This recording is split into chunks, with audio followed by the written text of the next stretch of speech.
পড়ছে একটি ঘর। তার ভেতরে ঘুমিয়েছিলেন ২২ বছরের তরুণ চঞ্চল ভৌমিক। বাবা হারানো চঞ্চলের কাঁধে ছিল অসুস্থ মা, একটি ছোট ভাই এবং এক প্রতিবন্ধী বড় ভাইয়ের দায়িত্ব। এই ওয়ার্কশপে ৭ বছর ধরে হাড়ভাঙা খাটুনি খেটে আগলে রেখেছিলেন সংসার, কিন্তু এক রাতে শেষ হয়ে গেল সব। দোকানের শাটারে দেওয়া দুর্বৃত্তের আগুনে ছাই হয়ে গেলেন চঞ্চল, সেই সঙ্গে ছাই হয়ে গেল তার অসহায় পরিবারের বেঁচে থাকার একমাত্র অবলম্বন।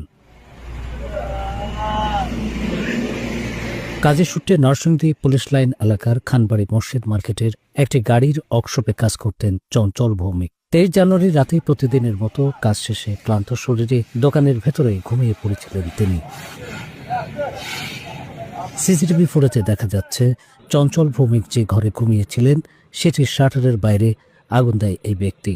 যতক্ষণ না দাউ দাউ করে জ্বলে ততক্ষণ ওই ব্যক্তি ওখানেই দাঁড়িয়েছিলেন। তারপর যা হয় দেখুন এই ভিডিওতে।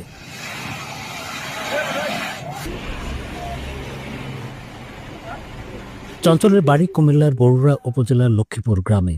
বাবা খোকন ভৌমিকের মৃত্যুর পর সংসারের হাল ধরেছিলেন তিনি। তার আয়েই চলত ছোট্ট ভাইয়ের পড়াশোনা আর প্রতিবন্ধী বড় ভাইয়ের চিকিৎসার খরচ।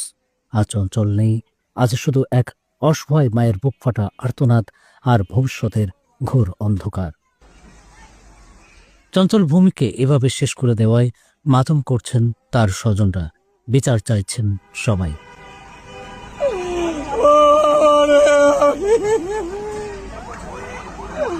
আমি কি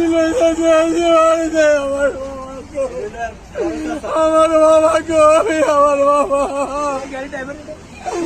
ও মা, আমার বাবা কই, আমার বাবার কি হলো?